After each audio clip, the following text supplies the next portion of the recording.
Արդեն երկրորդ օրն է, ինչ հայկական սպորտի ամենաժամանակակից մարզաբազաներից մեկը Օլիմպիավանը փակ է։ Ավելի քան 1 տասնամյակ այս մարզաբազան եղել է հայկական սպորտի Հայաստանի տարբեր հավաքականների գլխավոր մարզաբազան կարևոր միջազգային մրցաշարերից առաջ։ Սակայն այսօր այս մարզաբազայի դարպասները փակ են կապարակնկված։ Փաստացի հայկական սպորտի առօրյան խաթարված է եւ մեր մարզիկները չեն կարող մարզվել իրենց գլխավոր մարզաբազայում կարևոր մրցաշարերից առաջ։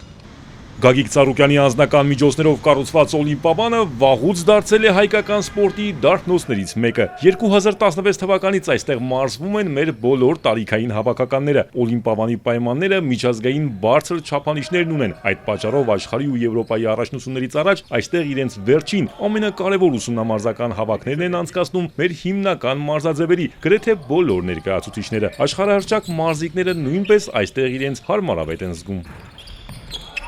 Հուլիսի 6-ին երբ ուժայինները սկսեցին գրոհը Multi-Group կոնցեռնի եւ Գագիկ Ծառուկյանի հետ առնչություն ունեցող կառույցների վրա, թիրախավորվեց նաեւ Օլիմպիավանը։ Այս կառույցը գլխավոր մարզումային կենտրոնն է նաեւ բասկետբոլի տարբեր տարիքային հավաքականների համար։ Եվ այդ օրը հենց բասկետբոլիստներն էլ ստացան առաջին հարվածը։ Երևանում ընթացող Եվրոպայի C դիվիզիոնի առաջնության մասնակիցներին ուժայինները դուրս հանեցին Օլիմպիավանից։ Օլիմպիական ավանում մարզումը հարկադրաբար ընդհատեցին նաև ազատ ոչի իմշամարտի երիտասարդական ընտրանու տղաները, որոնք վերջին մարզումն էին անցկացնում Եվրոպայի առաջնությունից առաջ։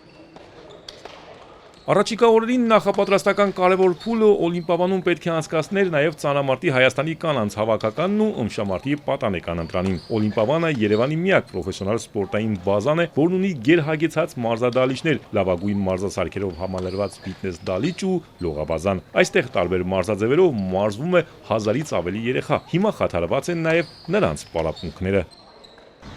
Արամ Մանուկյան, Ալեքսանդր Կիրոյան, Էպիկենտրոն։